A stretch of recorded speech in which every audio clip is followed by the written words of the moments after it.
Welcome to Massey's Music Club. Bienvenue. It's wonderful to have you here for quite the night that we have ahead of us. But first, let me acknowledge that Massey College is built on Indigenous land, the land of the Huron-Wendat, the Seneca, and the Mississaugas of the Credit. We want to acknowledge a continued duty of stewardship toward the land and the great privilege that we have to be here to listen to good music. What a fabulous night. So without further ado, I'm just going to pass the mic to Nick and place à la musique. Actually, before we go to Nick, I have some introductions to make. Hello, everyone. My name is Hannah Chan Hartley. I'm a musicologist, a Quadrangle Society member at Massey College, and host of tonight's event as one of the members of the Music Club's programming committee. And welcome to the fifth and final Massey College Music Club virtual event of this academic year, which is entitled Jimmy and Rosalia Creating a Folk Opera from Handel and Helen Creighton. Tonight, we're delighted to have Massey College Junior Fellows Nick Veltmeyer and Thomas Ayouti, as well as Anna Lewton-Brain, speak about their latest collaborative project, a new opera called Jimmy and Rosalia, which adapts George Frederick Handel's opera Acis and Galatea to reflect historical Canadian characters that are inspired from narrative extracted from traditional settler folk music. Nick Veltmeyer is a junior fellow of Massey College and a graduate student in historical performance voice at the University of Toronto with Daniel Taylor and Mary Morrison. Nick is an accomplished organist, an associate of the Royal College of Canadian Organists, and the Bevan Organ Scholar of Trinity College.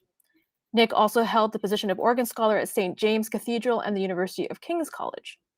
Nick's research explores a dialogue between the oral and written traditions in Western music with an emphasis on traditional Canadian folk music. He founded Aureas Voces, indie early music in 2018 and developed his newest composition, Jimmy and Rosalia, a folk opera, at the Banff Centre for the Arts and Creativity. Anna Lewton-Brain is a doctoral candidate in English literature at McGill University. Her dissertation entitled Metaphysical Music, Don Herbert Crashaw and 17th Century Song examines the intersections of music and the metaphysical poets in Renaissance English literary culture. Anna is also a faculty member at Dawson College, where she teaches courses on Shakespeare and poetics. Her literary and musical vocations intersect frequently.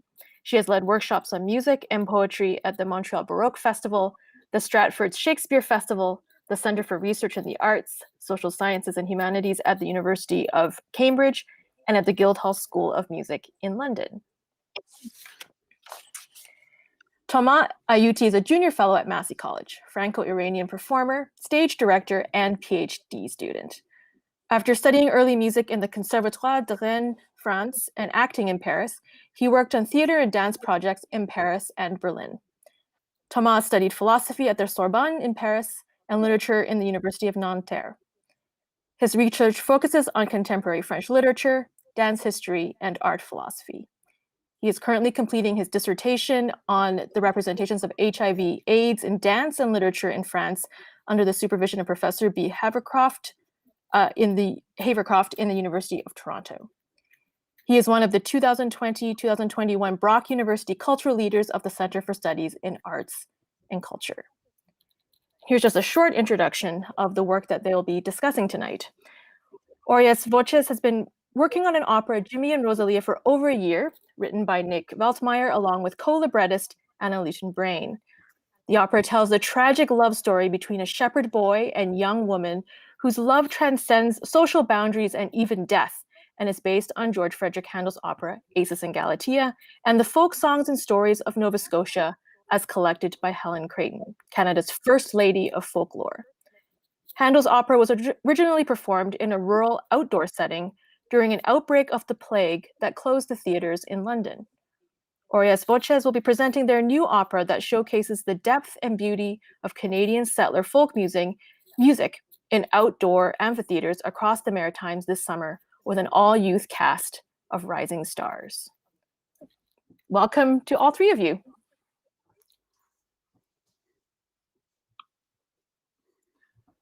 Thank you so much, Hannah. You're welcome. I'd like to thank you, Hannah, for hosting this talk and for all those kind introductions. I'd also like to thank Matt Glanfield for producing this event. He's done an excellent job pivoting to online productions this year during COVID. I'm really grateful to Principal DeRosier and the Massey Music Club for inviting me to curate this talk on my new work, Jimmy and Rosalia, a folk opera. I'll start off the talk with the story behind how this new folk opera came to be and what I mean by the term folk opera. A bit about how its concept emerged, the two traditions it synthesizes, and its main themes. My co-librettist Anna will then speak on the libretto, with a particular emphasis on themes of gender and society that are contained within the opera. Finally, Thomas will speak to the production itself and his role in the process as staging director. With Jimmy and Rosalia, I wanted to create an early music opera that is accessible and immediately relevant to Canadian society.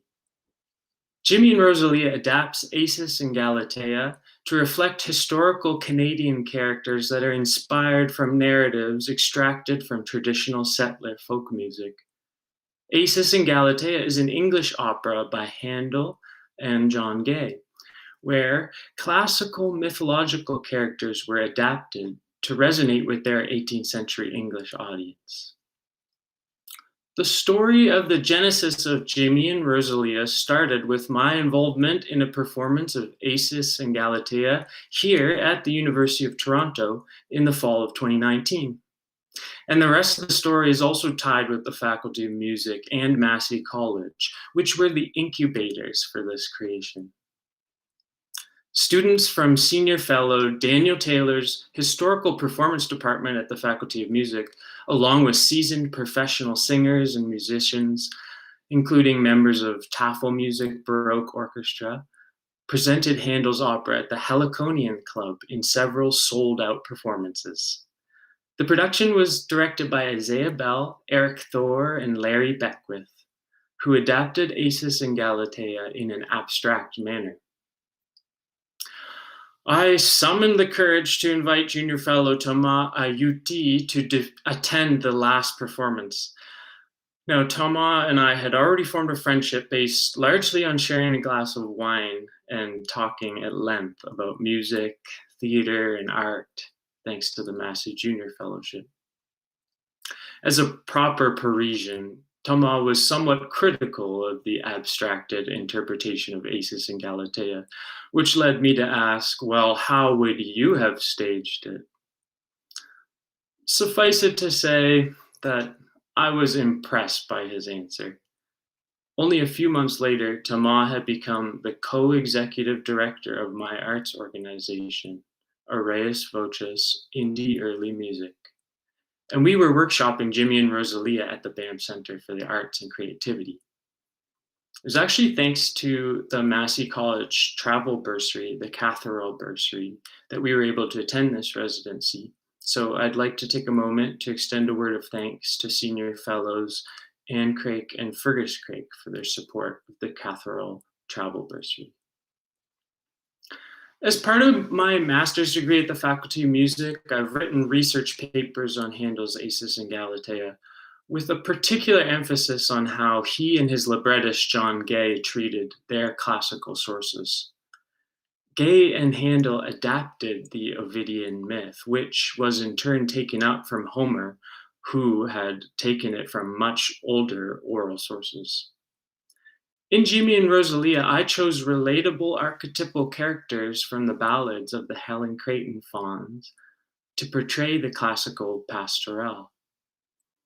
This pastoral is centered around the relationship between the personal and social spheres, how our individual wills as humans are shaped by relationships and systemic power. Jimmy and Rosalia is a new myth, situated in a familiar imagined landscape of early 18th century maritime colonial settlement. While our production focuses on colonial society and makes references to relations between French and English settlers, we are also working with a Mi'kmaq poet, Kia Atencio, to frame our production as set on land that's been occupied by colonial settlement. As we recognized tonight with our land acknowledgement, the settler history of Canada represents only a fraction of the millennia of Indigenous life here on Turtle Island. The characters in Jimmy and Rosalia bring out universally relatable themes from the original mythology. They concern impulses deemed unacceptable by society, selfishness, jealousy, and misogyny, and the means for overcoming these impulses through self-sacrifice, transformation, and transcendence. These themes are equally present in the folk ballads of Nova Scotia, a tradition that captures matrilineal wisdom and the admonishing voices of those who have been marginalized and outcast by society. Now I'll speak a little about the oral folk ballad tradition in Nova Scotia that has really shaped the creation of Jimmy and Rosalia. I grew up in Nova Scotia, listening to and singing traditional songs and stories, often taught to me by my older sister, Anna, who I now enjoy a professional working relationship with and who is joining me here today as my co-librettist. As a first-generation Canadian, I gravitated toward this cultural expression as a way of feeling Nova Scotian, trying to fit into an often alienating culture that would ask you, if your name isn't McDonald or Smith, who's your father? In contrast to this dominant culture in Nova Scotia, the oral tradition of Nova Scotia is far from homogeneous. There are songs and stories from 7 cultures and in various languages, including Mi'kmaq, Acadian, German, Irish, Scottish Gaelic, and English. This rich tapestry of cultures, classes, and religions didn't just idealize a pre-industrial traditional way of life that supports xenophobia and fuels tourism. As a poetic whole, it held all the nuances of existential expression and commentary on societal structure. The folk ballads contain arresting and potent expressions of happiness, love, suffering, and grief. Because it's an oral and largely matrilineal tradition, these individual expressions are framed within a communal expression that provides the means for acceptance and transcendence. This oral tradition has to do with survival. And in turn, it became a means of my own survival. These musical expressions amounted to emotional vocabulary with which I could better process the difficulties of my own life and appreciate the countless blessings I enjoy. The whole folk opera concept has developed organically from my first concert program creations for Aureas Voces. In 2019, I harnessed the power of extended narratives in Nova Scotian folk ballad with my program, An Ocean Apart. During the course of this presentation, you'll see several archival clips from this concert, which was toured around Nova Scotia and also featured at the Music and Beyond Festival in Ottawa. An Ocean Apart weave together folk songs and works by Henry Purcell in a narrative arc from youth and love to grief and pain, and finally to triumph over suffering, through the acceptance and receiving of the mingled drink of grief and love. All the members of Aureas Voces are emerging professional singers and instrumentalists in early music, who have studied and performed Renaissance and Baroque music across Canada and internationally. In order to prepare my ensemble to perform my compositions based on folk ballads, I organized a research workshop at the Nova Scotia Archives, where I guided them through finding photos, transcriptions, recordings, and field notes that accompanied the songs that they were singing. I'll now give a little bit of background on Helen Creighton, Canada's First Lady of Folklore, for those who are unfamiliar with her legacy. Helen Creighton was a Canadian folklorist who collected over 4,000 songs and stories from the Maritime provinces. This was done at a time when oral traditions were dying out due to the emergence of new forms of mass media and communication. Her work to preserve and redisseminate this oral culture has shaped Nova Scotian and Canadian culture immeasurably and has helped to retrieve an important mode of personal and communal expression. A mode of communal authorship and storytelling that has arguably recently begun to reemerge with global digital tribalization. Helen Creighton continued the work of folklorist Roy Mackenzie, and she was supported in collecting by the Rockefeller Foundation and the Canadian Museum of History. Her first field recordings were made on wax cylinders provided by the US Library of Congress. Creighton's collection of recordings, transcripts, photos, and field notes from her 40+ years of work, now known as the Helen Creighton Fonds, is housed at the Nova Scotia Public Archives. Many of these priceless items have not yet been digitized, and more of the collection is being moved to cold storage in the meantime. So any curators out there, there's work to be done. She was made a member of the Order of Canada in 1976 and was named a National Historic Person in 2018, nearly 2 decades after her passing. She had a long and interesting life, including joining the Air Force and the Red Cross during the First World War, and serving as Dean of Women at the University of King's College during the Second World War. King's actually just so happens to be my alma mater. She was also a long-serving president of the Altar Guild at Christ Church Anglican Parish in Dartmouth, Nova Scotia, where I also happened to be the director of music while completing my undergraduate degree. Much like Creighton continued the work of her predecessor, Mackenzie, she passed the baton on herself to a man named Clary Croft. I had the opportunity to organize an Aureas Voces workshop with Dr. Creighton's protege, folklorist, author, and singer, Clary Croft.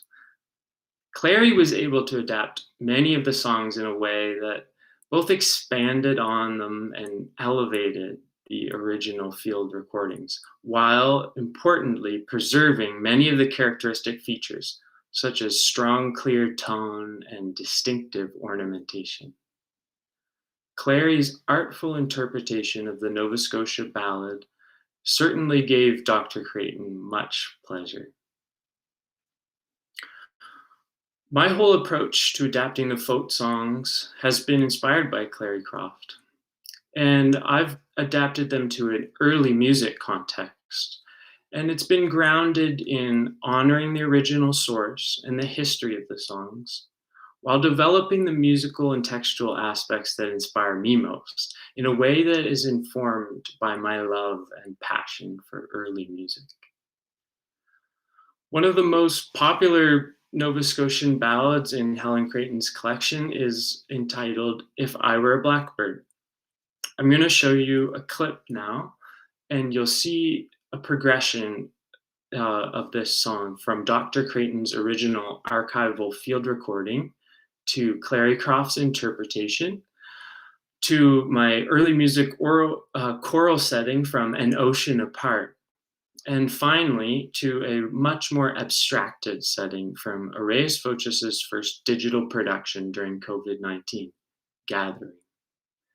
The final version of Blackbird you'll hear is an example of how I fluently blend distinct traditions, in this case blending folk song, contemporary classical composition, and a little bit of J.S. Bach. Those of you in the music club who have studied piano or cello may recognize these two pieces that I blend with this song. Prelude number 1 from the Well-Tempered Clavier and the prelude from the first cello suite.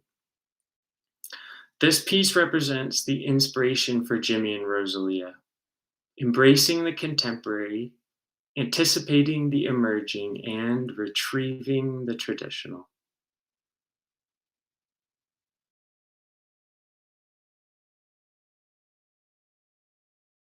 I was a blackbird, could whistle and sing. I would follow the ship that my true love sailed in. And in the top rigging, I'd there build my nest, and I'd fly like a seagull to his lily white breast.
For if I were a scholar, could handle a pen, one long loving letter unto him I'd send.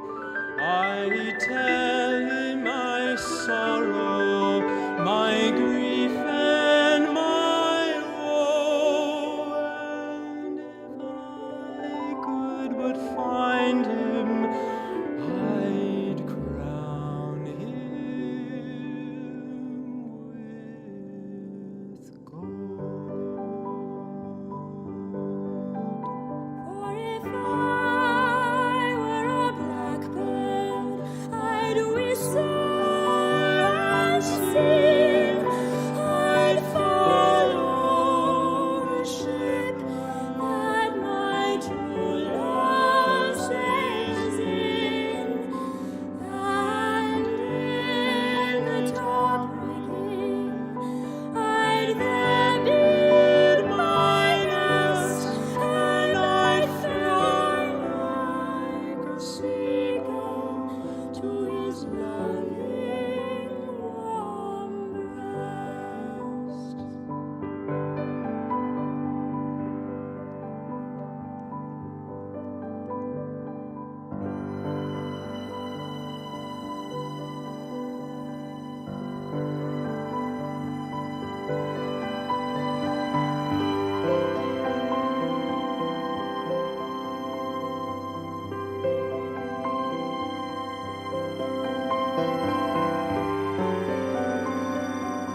So that last performance that you saw was also featuring Janelle Lusek on a soprano and a violinist.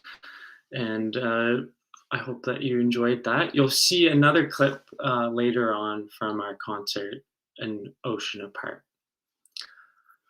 One of the most rewarding parts of working with this folk material is the authorial flexibility that an oral tradition offers. My work with it is not about precisely preserving traditional songs as artifacts. The wax cylinders have done that job. It's about building on and blending two distinct traditions to present a work that is both deeply personal and hopefully resonates with the Canadian public. The musical composition of Jimmy and Rosalia is a cross-pollination between folk music and Baroque music. The two strains are so thoroughly mixed in this new piece and inspired by one another that the result is a cohesive stylistic whole. The resultant work is one that is accessible and also defies genre classification. I really hope that you follow Aureas Voces and stay tuned this summer for our first performances of Jimmy and Rosalia. Now I'd like to hand it over to Anna Lewton-Brain. I've been really lucky to work with Anna Lewton-Brain as a co-librettist. Besides being my lovely and intelligent older sibling, she's also a scholar of early English metaphysical poetry, a musicologist, and an artist. She also grew up with a strong background in Nova Scotian folk song and early music. Anna will present on the libretto of Jimmy and Rosalia. Our libretto is aimed at not just presenting a story that contains valuable social critique, but one that participates in a personal and communal restorative imagination. She will in particular focus on gender in the libretto, a discussion which highlights the overarching theme of the opera: how the individual is shocked when systemic power is faced head-on, and how the individual might be empowered through imagination. So now to Anna. Thank you, Nick. Let me begin by just saying how thrilled I am to be working on this project with my brother, and also to be here speaking to the Massey Music Club this evening. Just a quick note for our audience members on YouTube, please submit questions for us. You can do this via the YouTube chat box, and we will be able to address your questions at the end of the presentation. So I'm going to cover a few elements in this part of the presentation. I'm going to give you some background on the inspiration for the work, speak to the textual adaptation process from Handel and Gay's opera and from the Creighton Collection, and take you through the plot, characters, and central themes of the work as I understand them. Of course, what we've created together is a dynamic work of performance art. So my interpretation of the libretto is just that, one particular critical perspective. And as Nick just did, I invite you all to come see a production of the opera when we mount it and judge for yourself.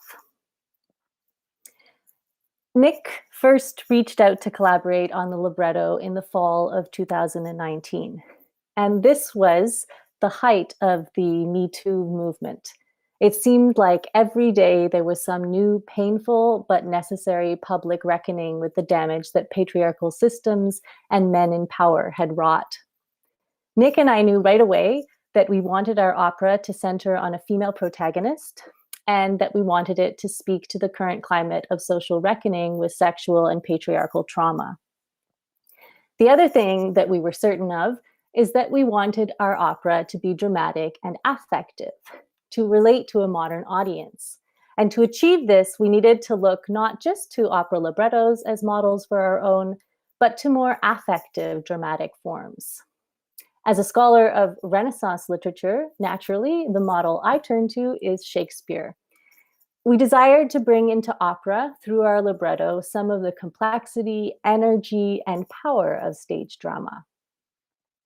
We abstracted what was essential from Handel and Gay's opera, a pastoral story of a more powerful female loving a less powerful male, and wedded that story to the characters and stories found in the Helen Creighton fauns, which are in large part stories of love and loss, and often feature the female perspective on the burdens of social customs and constraints. The plot of Handel and Gay's Acis and Galatea, as Nick already mentioned, is based on the myth in Ovid's Metamorphosis. Galatea, a nymph, loves the mortal Acis. When the giant Polyphemus comes to court Galatea, she refuses him for Acis, and in a rage of jealousy, Polyphemus kills Acis. Galatea mourns her lover and immortalizes him by transforming him into a fountain. In Jimmy and Rosalia, we kept the essential narrative structure of a love triangle that ends in death for the beloved youth, followed by a transcendence of death that requires the intervention of the supernatural. But we reworked the characters and heightened the theme of constrained love. One of the central models for my thinking about the romance between Rosalia and Jimmy was Shakespeare's Romeo and Juliet. In that play, Shakespeare manages to portray an egalitarian, reciprocated love in an otherwise patriarchal world. And he does this by developing Juliet's character as more mature, brave, and verbose than Romeo's. It is Juliet who proposes marriage, speaks down to Romeo from a balcony, and risks being buried alive in a tomb for love. Shakespeare seems to be implying that in order to achieve true love between equals in a patriarchal society, the female needs to be empowered to correct the power imbalance that persists between men and women in our culture. That romance dynamic of a more powerful female with a less powerful male is already in Ovid's myth, as Acis is a mere mortal and Galatea is a demigod. We recreated that dynamic in our opera through the class differences between Rosalia and Jimmy, and through character development. Rosalia is the only daughter and heir of rich New World aristocrats Minos and Sally. Rosalia has more arias, or airs, than Jimmy, and is a much more developed and rounded character. Jimmy, on the other hand, is a simple, poor shepherd boy with no family or home. Moreover, to amplify this power dynamic, we made Rosalia a settler of English descent, whereas Jimmy is Acadian, a historically marginalized and persecuted demographic of Nova Scotians. Through the character of the shepherd Jimmy, the opera uses the pastoral mode to engage in social critique of historical prejudices against Acadians and also class bias and prejudice against the poor. The pastoral mode has traditionally walked a fine line between escape. It creates idealistic fantasies about life away from the city and court in rural bliss, and on the other, it often satirizes and critiques the oppression of societal structures and mores. Edmund Spenser's Shepherd's Calendar, written in emulation of Virgil's Eclogues, for example, includes poetry that idealizes the artful music making and deep love of shepherds, but the woodcuts that accompany each month's poems show the stark reality of the poverty and want of early modern rural life. So here is a woodcut accompanying the month of June. And notice that the shepherd's clothes are ripped, the city is far removed off in the distance, and there are poor men laboring in the fields, also with ripped or torn clothing. Colin, that's the main character in this piece, Colin's pipes lie smashed at his feet.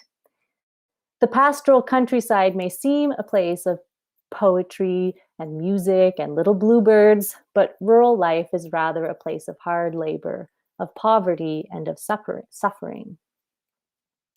That element of the reality of the hardships of the shepherd's life is worked into the opening ballad of the opera, sung by John, the handsome, arrogant, and father-approved suitor of Rosalia.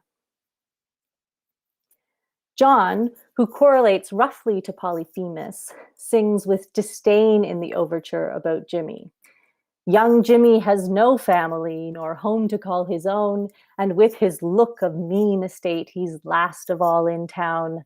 the wildling lives among the goats. My fair maid would defile a rose of sweetest, sweetest scent, the rose of this fair isle. John is clearly interested in Rosalia's sexual purity, but what he doesn't understand is that the stain that Rosalia does indeed bear doesn't come from loving Jimmy, but from living in a world dominated by men who wish to control her sexuality and who, for example, objectify her as a sweet-smelling rose. The opening chorus clarifies for the audience this element of the action.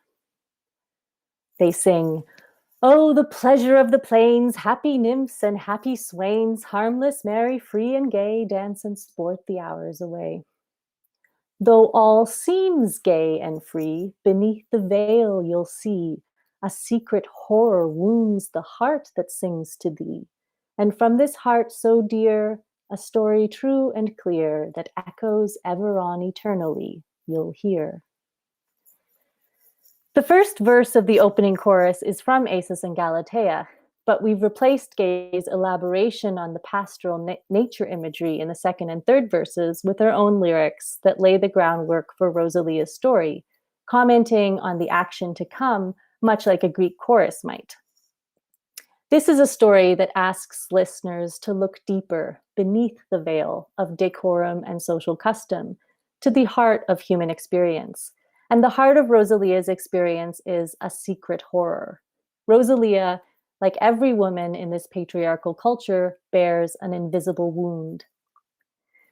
To increase the pathos and connection to Rosalia's character, we made her, like Juliet in Romeo and Juliet, the only daughter and heir of a noble, rich noble. And like Juliet, Rosalia is willing to forsake her fortune for love. Though unlike Juliet, Rosalia has two younger brothers, Francis and Antony, and these will be played by countertenors. Her brothers try to convince Rosalia to accept John as a suitor, warning that they've heard their parents say they would rather see their daughter dear lying in cold clay. They would rather see their own dear selves lying in cold clay than a poor soul like Jimmy to enjoy her. Yet Rosalia refuses, singing to her love, "Oh, Jimmy, dearest Jimmy, don't you heed whate'er they say, for I'm their only daughter, and my fortune, it is gay. All the riches in the wide, wide world for you I would forsake. You're my darling on the banks of the roses." The pressure to marry the man of her father's choosing, John, rather than to be with her true love, Jimmy, comes not just from her father and from her brothers, but from her mother too. Rosalia's confrontation with her family is dramatized through a ballad from the Creighton Collection. The story of the young woman resisting her father's wishes is already in the ballad as Creighton recorded it. But we've modified the final verse of the song and given it to Sally, Rosalia's mother. Now, instead of a sweet affirmation of the young woman's desires found in the last verse of the original folk song, the song ends with the mother using sweetness and gentleness to insist that her daughter marry John. Patriarchal systems of oppression are perpetuated not only by the men in power, but also by the women who have grown up in them, been shaped by them, and depend on them for their safety and security. Sally's character is further developed in the folk air When I Was in My Prime, which we've reworked as a duet between mother and daughter. This folk song was one of my personal favorites growing up in Nova Scotia. I learned it from my own mother. I sang it as a child and as a young woman in her prime. And now, as I approach middle age, the song takes on new, less personal and more social resonances for me. The original song is a lament about how a false young man stole away the time of the female singer. Perhaps the most arresting line is, "I'll pluck a bud from the red rose boys and plant a willow tree," a perfect image of how love grows into grief. While we've retained the final verse of the original folk song with only one small alteration, which I've marked in red, we've composed new lyrics in the preceding verses. Sally wishes to protect her daughter from the wounds of living under patriarchy, but that she herself has internalized. But sadly, Rosalia already bears those same wounds. Although the text of the ballad is changed, the underlying theme of the lyric remains: the suffering of women for the love of men. Despite all the pressures to separate Jimmy and Rosalia, the two remain constant in their love. As Jimmy waits to meet with and court Rosalia, he sings one of the most beautiful ballads in the opera, Brookside. And I'm going to play an archival recording of Aureas Voces' performance of that ballad to give you a sense of just how dramatic these ballads from the Creighton Fawns are.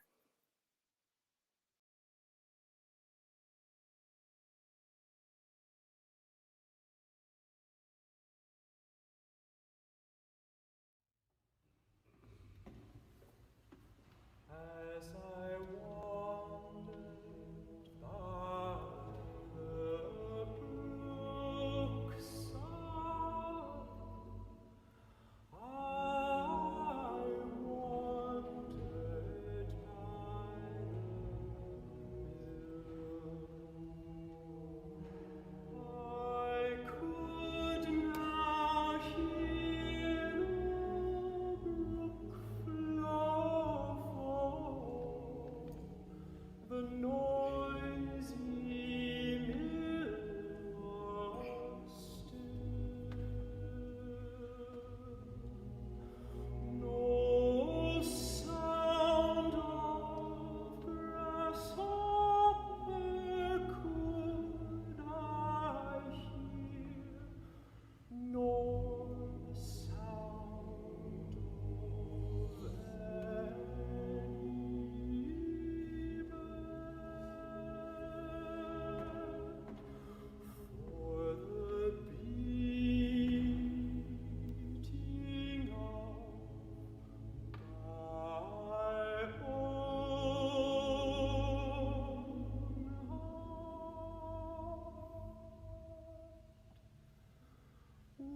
heart was all the sound I heard. She came not, no, she came not, the moon shone out alone. The twinkling stars now one by one shone round her golden form. I waited for one footstep. I waited for one word,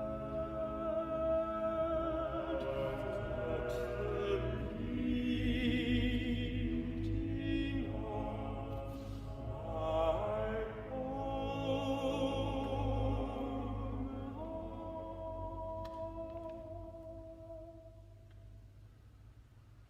was all the sound I heard.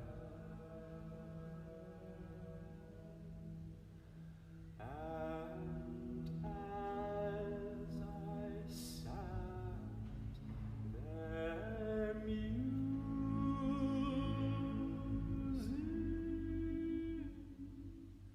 she came up close behind. Her hand was on my shoulder laid. I knew the touch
What a beautiful arrangement, Nick.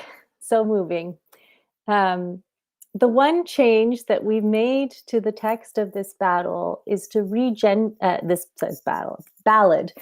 regender it through a pronoun shift from a female persona lyric to a male voice. In its original form, the female speaker waits timorously alone in the woods for her lover, who approaches her from behind, though she assures us that when he lays his hand upon her shoulder, that the touch was kind. And she is silenced by the arrival of her male counterpart.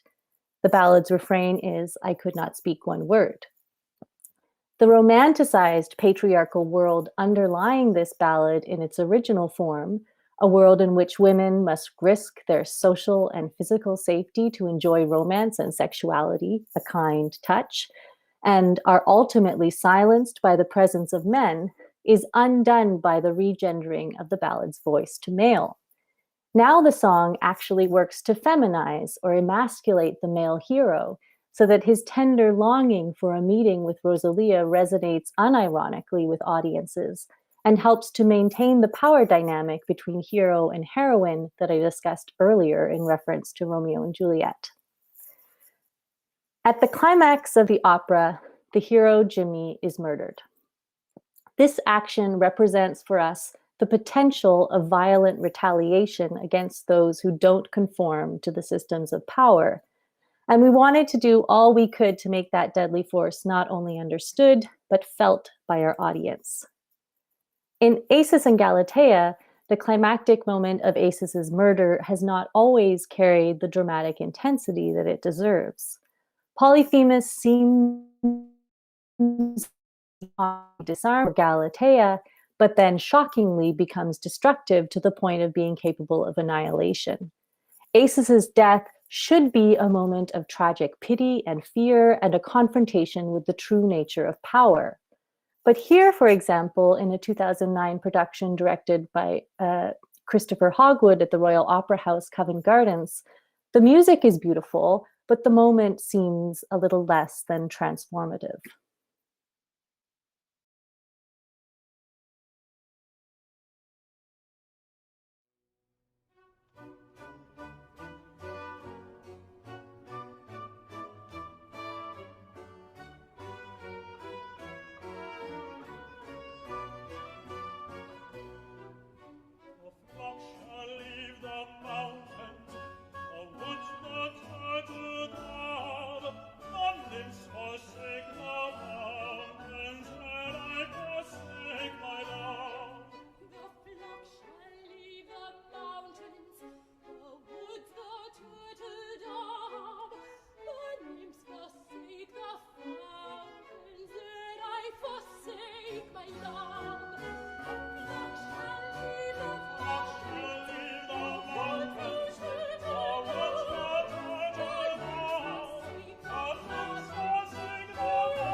We represented Polyphemus in our opera through two characters, John and Minos, emerging and established patriarchs.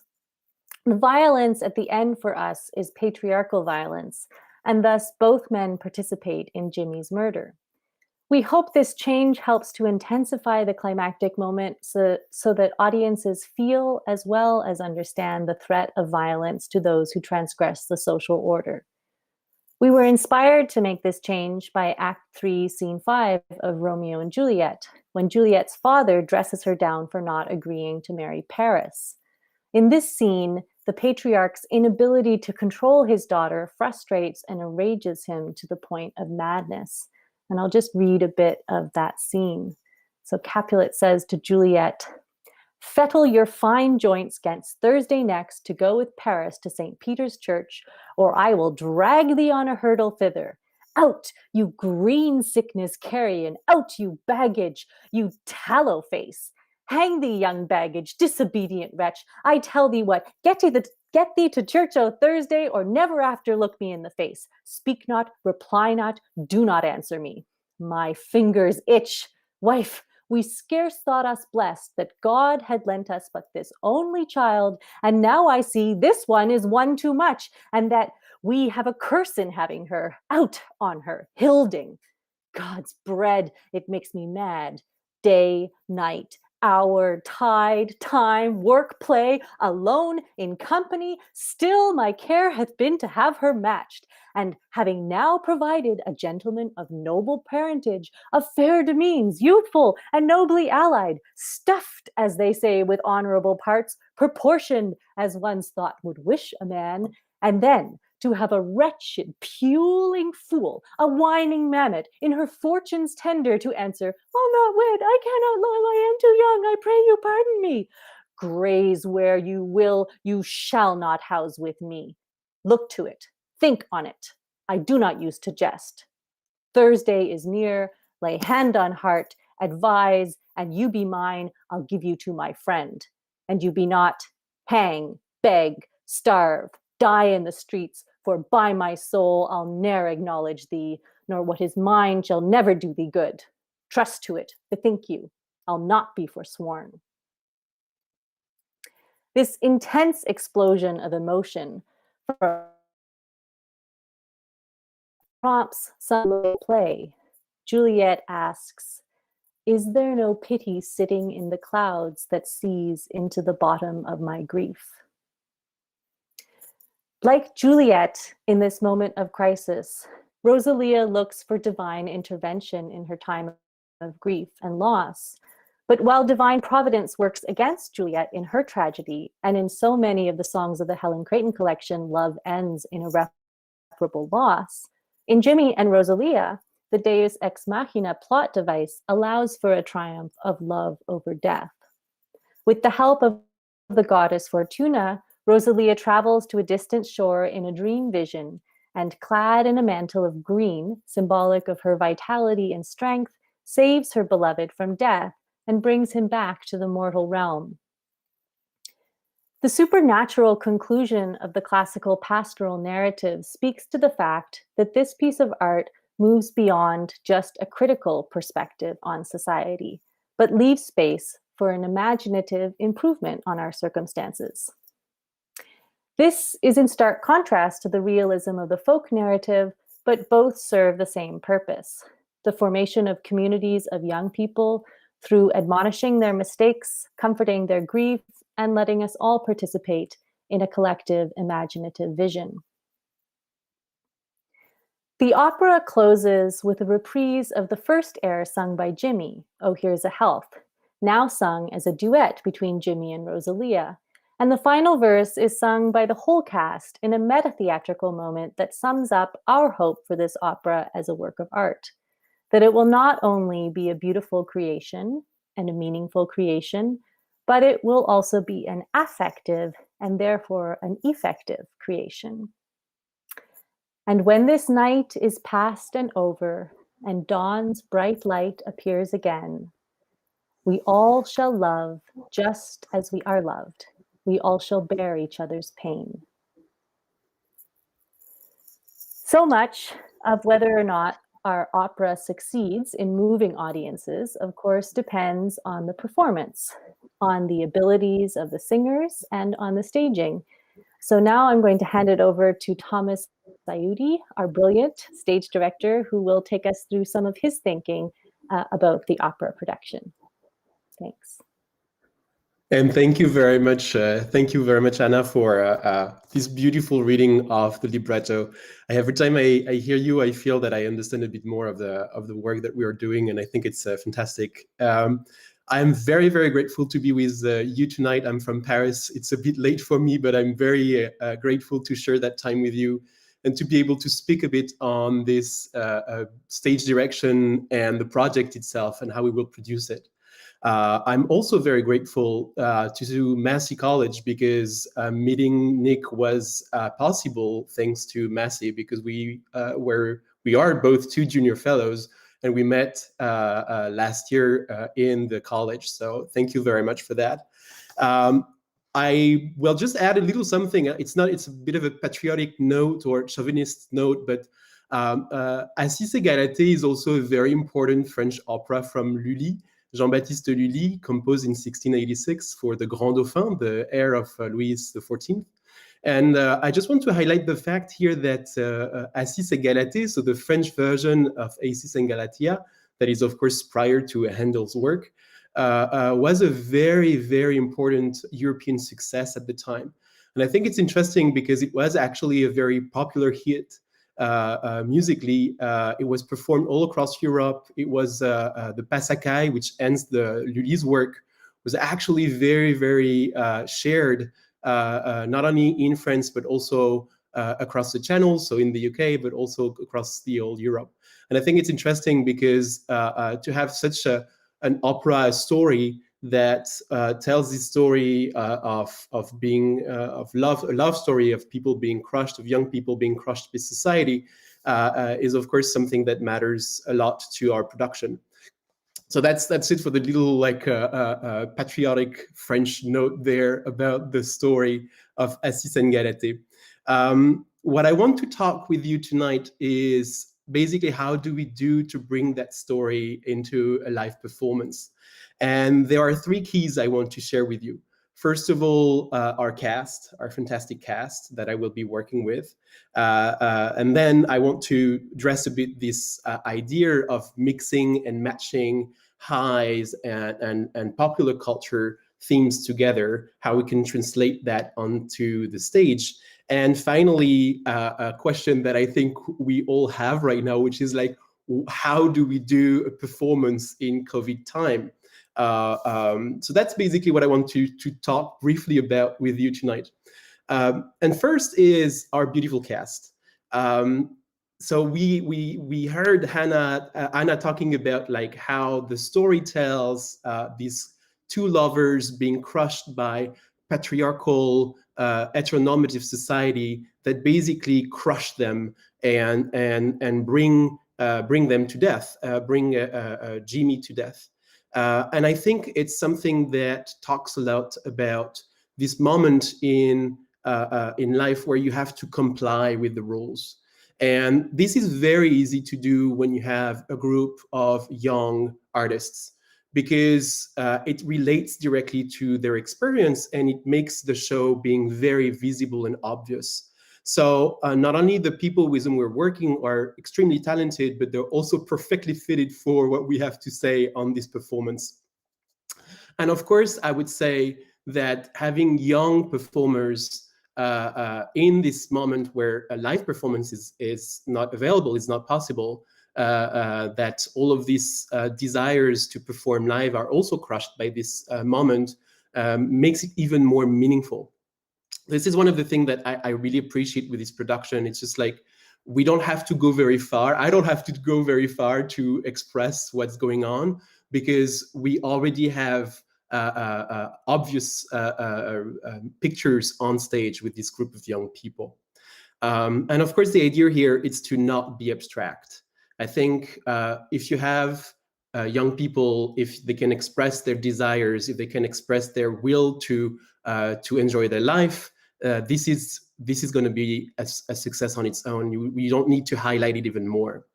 The second thing that I think is very important is, as Nick mentioned it, this mix of high culture and popular culture. And this is something that is very dear to Nick and I, because I talk a lot about this French stage director, Antoine Vitesse, whose motto was to produce a theater that is élitaire pour tous, elitarian for all. And this is something that resonates a lot with what we want to do, Nick and I. Nick in terms of writing and thinking about this project, and me in terms of bringing it on in the stage. Like, what does it mean to be elitarian for all? It means that at some point we want to connect with the larger audience. We want to be able to bring this operatic culture to the many. And I say that knowing very well that opera itself is at some point a very high symbol of elitism. If you, and I guess you are all very much true opera lover as I am, and we all know that it's not the point of opera, that opera is about this ephemeral magic moment that lasts in our memories forever. But it's true also that from a societal perspective, opera is something of the elite. So to basically bring a story that talks to all of us through an experience that we've all been through in a way that it's understandable by everyone is a way for us to be elitarian for all. It's a way for us to share this beauty, this amazing thing that is opera to as many people as we can. But this is also like an idea of like how to bring basically this elitarian in a more obvious way, in a more physical, concrete way. And I think here comes this idea of using what you can see in some of the productions of Acis and Galatea, for example, the Creed's production in Dublin, to bring humor, everyday life, to bring something that the audience will relay on. And that's why we basically will be, as we will be performing outside, the performance is based on a picnic party, because it's what I hope people would want to do in the park. And as we will be in the park, I think it was a great starting point. So instead of having something that relay on the historical perspective and the historical background, to actually link it to the everyday life is a very easy way to connect and to engage with the audience. Of course, something that is also very important is to bring the complexity of the story. Anna took a lot of detail to make us understand the different layers of the story that is beneath this love story of Jimmy and Rosalia. And bringing this complexity is something that is at the same moment not easy, because we want to share as many information as possible, but at the same moment is the beauty of staging an opera. And so, for example, we will have to find ways, by working with the actors, of course, to bring all of these different moments of tensions, either because of gender roles or because of generational roles or because of Acadian versus English settlers in the story. And these are things that I think are not only beautiful aspects of the story, but also what makes it a very great and meaningful story. And last but not least, I think the music said it itself, especially on Brookside when we listen to Brookside. But the last thing that is important from a staging perspective is to carry on the emotion. So to basically let the moment of emotion leave through. And for example, when it comes to this moment of tensions, of death or of love, I think it's very fundamental to be able to carry that emotion. And I think, at least from my perspective, it means to maybe not do so much and to let the beauty of the moment speak for itself. Now, the last question, and probably the most important in terms of this current time, is how do we put a show in the midst of a pandemic? And Nick and I have been working very much on this way to bring the live show to the people. And the idea we had is actually to create it in the park version. So we call that Opera in the Park. And this is something that is important to us, because I think we are in a time where a lot of performers are looking for innovative and new ways to carry the art. And what we did is basically is also very innovative, but we look at the great tradition of outdoor performance. So Nick mentioned the fact that Acis and Galatea by Handel was actually performed during the plague, and it was an outside performance. But it's actually true for many performances at that time, except the Grand Opéra or things that would require machines. But even machines would be able to be put outside among the aristocratic courts, especially in Versailles, for example. But it was also true from the popular side. You know, like you had a lot of operas, especially comic operas, that were performed during fairs or that were performed during public events. So this is a way for us to connect with this long history of public and outdoor performance. Now, in doing so, we really want to bring a very safe space in terms of COVID, which means like we will be able to have families or people coming and having some distance in between them. Sorry, and so in doing so, we really hope to create this moment of performance that we've been missing, at least personally, but I think you did too. Like we've been missing so much in the past month. And of course, like to bring something outside means for us to be able to play with very minimal things. So it won't be a performance that will require many costumes or decor or things that basically work in a black box theater, but that suddenly cannot operate in an outdoor venue. Now, I think it's also allow us to be very playful, to be very intuitive in the way we work with the artists and the way we work with this text and the story that goes with it. I think and I say that, but I think it's of course what we all share. The fact that we are able, or that we will be able to bring that live in front of people is probably a very, very fundamental things in the stage process, because I cannot emphasize how important opera, but also performing arts in general, are important in terms of creating a sense of community and creating a moment of gathering. And I think in doing so in the coming month, I really hope that we will be able to bring back this joy of being together and listening to music and sharing these beautiful stories and these beautiful emotions. Thank you very much. Now we will go back to Nick, who will be talking about the Massey piano, the historic piano, who needs a bit of help. And I think it would be great to work on that piano that was very helpful for all of us. Thanks, Thomas, and thank you, Anna. That was beautiful. It's such a treat to be able to collaborate with such intelligent and beautiful human beings.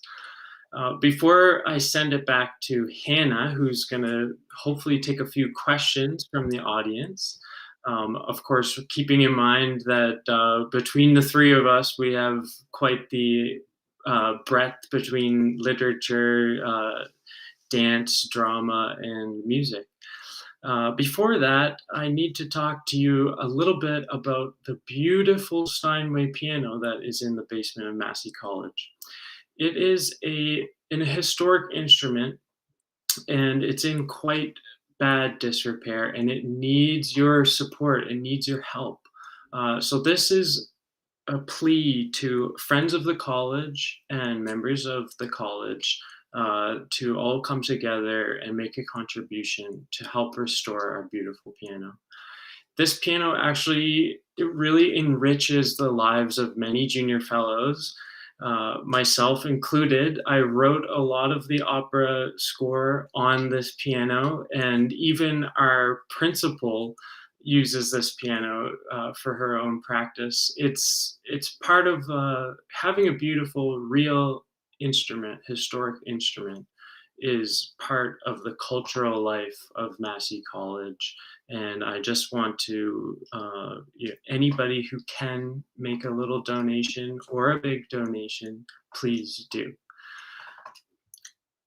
And now I'd just like to welcome back Hannah, our moderator, and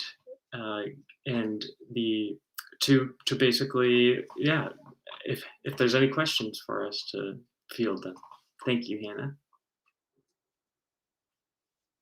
Thank you, Nick, Anna, and Thomas, for sharing that wonderful journey of your creative process for this opera. I have goosebumps listening to it, so I'm hoping to catch it when you put it into production. I'm just waiting to see for some questions. I think anybody who wants to ask questions, we have a limited amount of time, but on the right-hand side of your screen, there is a chat box for performances, for questions. Oh, here's one from Mary McGeer. She'd like to know, do you have dates and venues for performances? And I would also like to know, how would we find out about them? Well, I'd jump in here and I'd say follow us, first of all, follow us online, aureasvoces.ca. You can also follow us on Instagram and Facebook to get notifications about our upcoming performances and productions. We are planning a limited tour in the Maritime region, and we have several venues booked.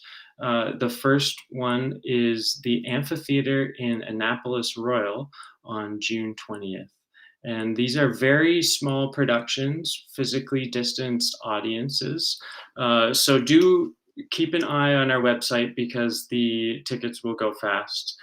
And this first venue is actually really interesting, that it's the site of the very first dramatic production in settler dramatic production in North America in, I think, 1607. Fantastic. Do we have one more question here? One from Sarah Kaplan. Will you also think about a black box staged version, or will this outdoor version be it? Maybe I can answer that.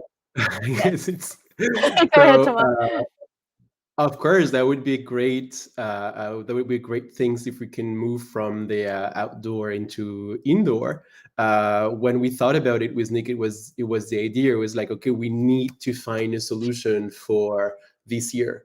And outdoor was actually a fantastic solution, as it's much easier to comply with the safety rules. But the idea is to make that maybe also just the first step, and then potentially work on a more black box theater, so more regular venues in the near future, and maybe that will be an idea for another Banff residency to work on that. Exciting. Maybe one more question. Oh, here from Helmut. What kind of orchestration do you have in mind? Maybe this is one for Nick. Yeah, absolutely. So the way that I wrote it, we can do it with several sizes of orchestra. So there's a version that just has limited sort of continuo, but it's very much based off of a Baroque orchestra. And one of the features of our orchestra is actually the Baroque guitar. And that's a way that we're also mixing the folk music element and the Baroque element. Whereas, guitar has now become this really ubiquitous instrument in popular culture. And we're looking at the origins of that and using the Baroque guitar a lot in our performances. But basically, it's scored for a small Baroque orchestra. Great, thank you very much. Well, that's all the time we have. On behalf of the Music Club Committee, thank you to Massey's digital team of Alyssa Ginsberg and Matt Glanfield for producing this virtual event. And we're very happy to have this event available online for future viewing, and a great way to share, especially what Nick, Thomas, and Anna are doing before the summer. And thank you to all who have joined us online tonight and for the other Virtual Music Club events this academic year. We hope you've enjoyed them, and we look forward to planning another year of events. And maybe, hopefully, we'll be able to even gather in person. Let's hope. Until then, please stay safe and well. Good night.